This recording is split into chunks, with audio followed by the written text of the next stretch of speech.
Good morning, friends. Chapter 3, Property of Natural Resource. Okay, we seen the last lecture the property of air. मागच्या लेक्चरमध्ये आपण property of air बघितलं होतं. Now let's go towards the properties of water. पाण्याचे गुणधर्म बघूया आपण. So first we going to the property of water. Okay, property of water is सगळ्यांना माहिती आहे. property of water. Okay, what are the state in which water is found? म्हणजे त्यांनी काय सांगितलं आहे की पाणी कोणत्या कोणत्या अवस्थेमध्ये आढळते. What inference will you drawn from the picture alongside? म्हणजे बाजूचं चित्र आहे, या चित्रावरून तुम्हाला काय लक्षात आलं? Okay, now see, water occur in liquid state under ordinary condition.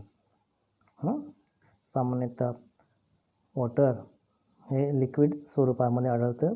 Water is fluid substance, द्रव पदार्थ आहे. Water does not have any oven shape, त्याला स्वतःचा आकार नाही. बट हॅज अ व्हॉल्यूम, पण त्याला आकारमान आहे.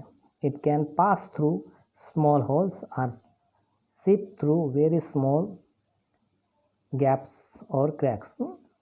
बारीक बारीक छिद्रांमधून किंवा फटीमधून पाणी सहज निघून जातं. Okay, on pouring water in oil cloud dish, water does not separate but form small round drops. एखाद्या ताटामध्ये तेलकट ताट असेल, त्याच्यावर आपण जर पाणी जर टाकलं तर पाण्याचे छोटे छोटे काय होतात, थेंब तयार होतात, गोलाकार थेंब तयार होतात. Y does this happen? असं का घडलं? जरा विचार करा, असं का घडलं? या okay, now try this. Try दिसमध्ये बघा काय आहे. Try this. Okay, try this. Take a plastic bottle more than half full of water, mark water level on the bottle. एक पाण्याची बाटली घ्या आणि त्याच्यामध्ये पाणी अर्धं भरा आणि त्याचं मार्किंग करा. Okay, keep this bottle upright in the freezer for making ice. आणि बर्फ बनवण्यासाठी फ्रीजरमध्ये उभी ठेवा.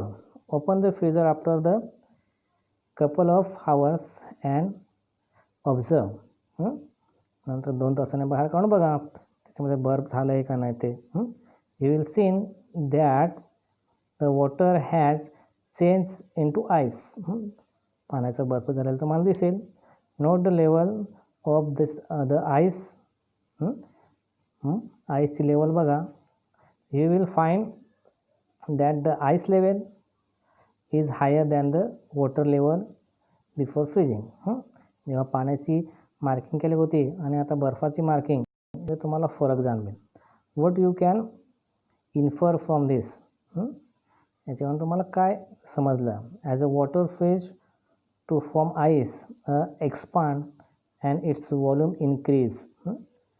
जेव्हा पाण्याचं बर्फ होतं तेव्हा त्याचं आकारमान वाढतं, volume increase. On freezing how much was the increase in the volume of the water? In what proportion did it increase? कसं, किती वाढलं, काय ते नीट जरा त्याचं ऑब्झर्वेशन करा. ओके, नेक्स्ट सेकंड वन आहे try this. Take a bucket of water, drop many different kinds of articles in, make separate list of the articles which sink in the water and does that float on it. एक bucket घ्या, त्याच्यामध्ये पाणी भरा आणि त्याच्यामध्ये वेगवेगळ्या वस्तू पाण्यामध्ये टाका. कोणत्या वस्तू बुडतात आणि कोणत्या वस्तू तरंगतात त्यांची यादी तयार करा. Okay.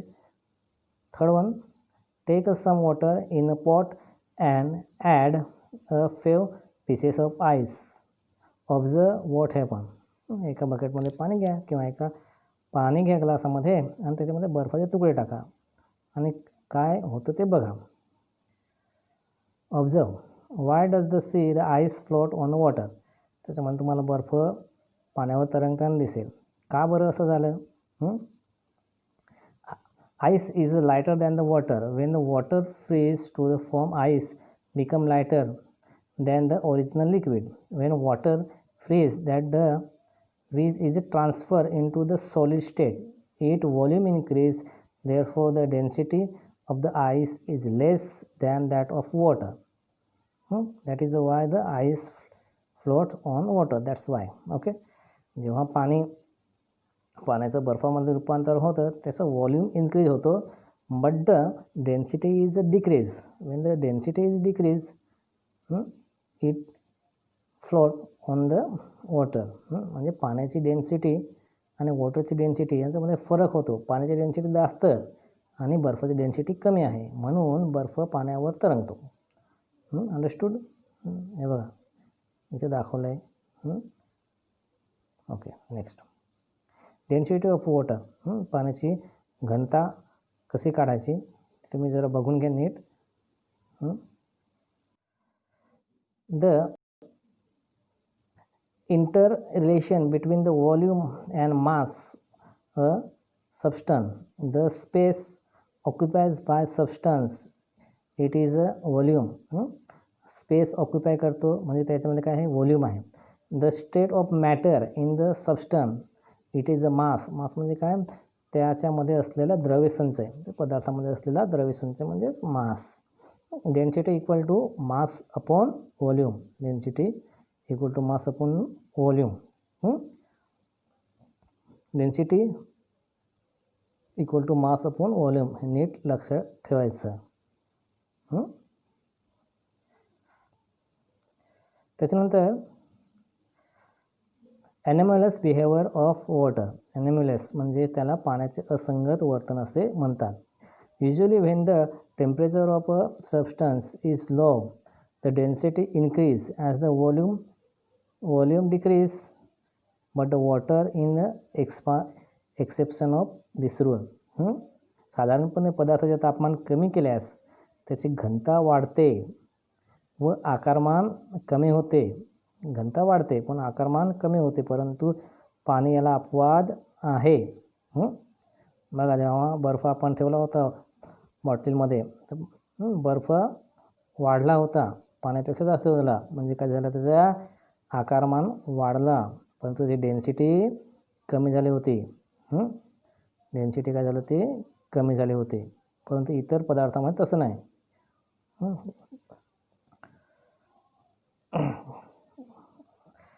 Keep a glass full of water in the freezing for 5 to 10 minutes, then take it out and observe it carefully. एक ग्लास ठेवा 10-15 मिनटं आणि तो बाहेर काढून लगेच बघा काय होतं ते. From which part in the glass does the water first start freezing? त्या ग्लासामध्ये पाणी कुठून बर्फ व्हायला सुरुवात झाली ते जरा नीट बघा. पाणी गोठण्याची सुरुवात कुठून झाली? मला वाटतं तुम्ही जर नीट लक्ष दिलं तर पाण्याच्या वरच्या पातळीपासून ते बर्फ व्हायला सुरुवात होते आणि खालचा भाग जवळजवळ तसाच राहतो. The density of water is peculiar when the water normal temperature state cooling density increase. बघा इथे डेन्सिटी काय झाली? Increase. Density increase like that of most liquid. However, if a temperature falls below 40 degrees Celsius, its density state decrease. Density start decrease. This means that the density of water is maximum at 40 degrees Celsius. 40 degrees Celsius ला काय आहे? Density maximum आहे. If the temperature of the water is lower below the 40 degree Celsius it density decrease and volume increase. Density कमी होते आणि volume मात्र increase व्हावा लागतो. It means that water expand Wien the temperature follow below the 40 degree Celsius. म्हणजे 4 degree सेल्सिअसला त्याचं temperature गेल्यानंतर, त्याच्या खाली गेल्यानंतर त्याचं व्हॉल्यूम वाढायला लागतो आणि डेन्सिटी काय होते, कमी व्हायला लागते. This is called the anomalous behaviour of water. याला पाण्याचे असंगत आचरण असे म्हणतात. जरा नीट समजून घ्या.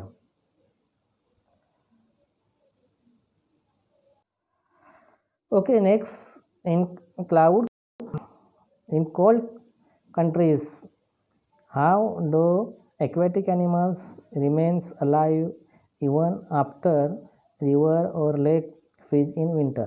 म्हणजे अतिथंड प्रदेशात नदी, तलाव, गोठल्यावरही जलचर जिवंत का राहू शकतात? याचं उत्तर आपण आता मागेच बघितलं आहे, पाण्याचं असंगत आचरण, anomalous behaviour of water. Okay, next, take 2 big glass of water, add 4 to 5 spoon of salt to the water in one glass and dissolve it completely. Now place the potato in the water. In the second glass, the potato will sink. Take out the potato from the glass and put in the salt water and observe the density of water is that glass is greater due to the dissolved salt.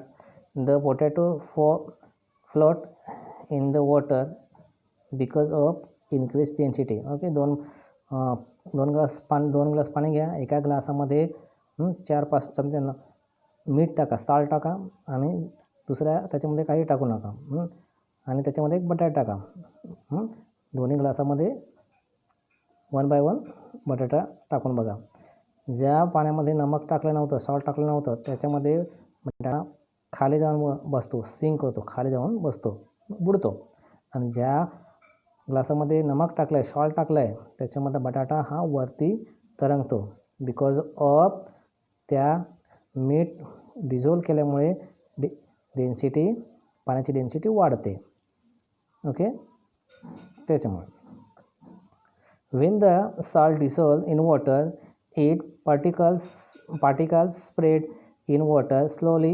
They become smaller and smaller and ultimately they become the small and they cannot be seen. That is the try mix completely with water. This is what is called dissolving.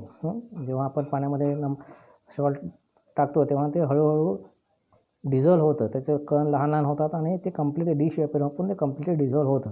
याच्यामध्ये आपण बघायचं आहे solute, solvent आणि solution. Solute कोणतं? Solute मीठ आपण घेतलं थोड्या प्रमाणात, ते सोल्यूट होतं. द सबस्टन्स दॅट डिझॉल्व, म्हणजे तो जो एखादा शब्द विरघळतो आहे तो सोल्यूट. सॉल्वंट, पाणी ते जास्त प्रमाणात आहे, ते पाणी त्याच्यामध्ये विरघळतं म्हणजे solvent. The substance in which the solute dissolve, ज्याच्यामध्ये सबस्टन्स विरघळतो आहे तो सोल्यूट. आणि या दोघां मिळून जो पदार्थ तयार होतो त्याला सोल्युशन असे म्हणतात. What we get when the solute dissolve in the solvent. Okay, या दोघां मिळून तो सोल्युशन तयार होतं. कळलं? Next, use of water according to its property. या पाण्याच्या गुणधर्मानुसार त्याचा उपयोग काय आहे? Water is use for the water transport. पाणी हे जलवाहतुकीसाठी होतं. उंचावरून खाली पडणाऱ्या पाण्यापासून जनित्राच्या सहाय्याने वीज निर्मिती करता येते. पाणी हे उत्तम शीतक असून गाड्यांच्या रेडिएटरमध्ये वापरता येतात. पाण्यात अनेक प्रकारचे पदार्थ विरघळतात. पाणी हे वैश्विक द्रावक आहे. ओके, अंघोळ करणे, कपडे धुणे, भांडी स्वच्छ करणे त्यासाठी पाण्याचा उपयोग होतो. Water is use for cleaning purposes such as bathing, washing, clothing. हे तुम्हाला माहिती आहे पाण्याचे उपयोग, यूज ऑफ वॉटर. ओके.